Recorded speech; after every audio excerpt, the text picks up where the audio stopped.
সংবাদ। চট্টগ্রামের আনোয়ারার কৈখাইন গ্রামের মানসিক রোগী রুবি আক্তার নিখোঁজ, সন্ধান চায় পরিবার।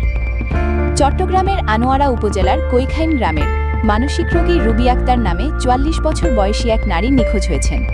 পরিবারের দেওয়া তথ্য অনুযায়ী গত ৩০ জুলাই ২০২৬ রাত ১টা থেকে তিনি নিখোঁজ রয়েছেন। নিখোঁজ রুবি আক্তারের বয়স ৪৪ বছর। তার পিতার নাম মোহাম্মদ ইসহাক এবং মাতার নাম রোকেয়া বেগম।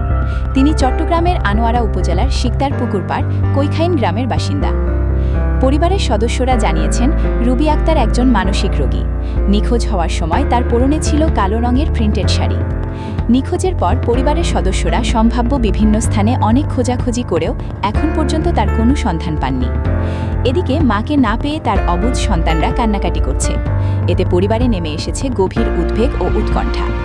পরিবারের পক্ষ থেকে জানানো হয়েছে, কোনো সহৃদয় ব্যক্তি রুবি আক্তারের সন্ধান পেয়ে থাকলে অথবা তার অবস্থান সম্পর্কে কোনো তথ্য জানতে পারলে দ্রুত তার স্বামী মোহাম্মদ জাহাঙ্গীর আলমের সঙ্গে যোগাযোগ করার জন্য বিশেষভাবে অনুরোধ করা হয়েছে। যোগাযোগ: মোহাম্মদ জাহাঙ্গীর আলম 01853 050806, বিকল্প নম্বর 01864 379870। রুবি আক্তারের সন্ধানে পরিবারের পক্ষ থেকে সবার আন্তরিক সহযোগিতা কামনা করা হয়েছে।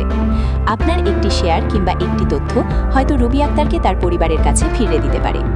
ডাচ বাংলা টিভি, বিশ্বজুড়ে বাংলার ডাক। আপনার চ্যানেল কি? আমাদের চ্যানেল ডাচ বাংলা টিভি। এখনই সাবস্ক্রাইব করুন। বিশ্বজুড়ে বাংলা ভাষাকে এগিয়ে রাখুন আর সব সময় আমাদের সাথেই থাকুন।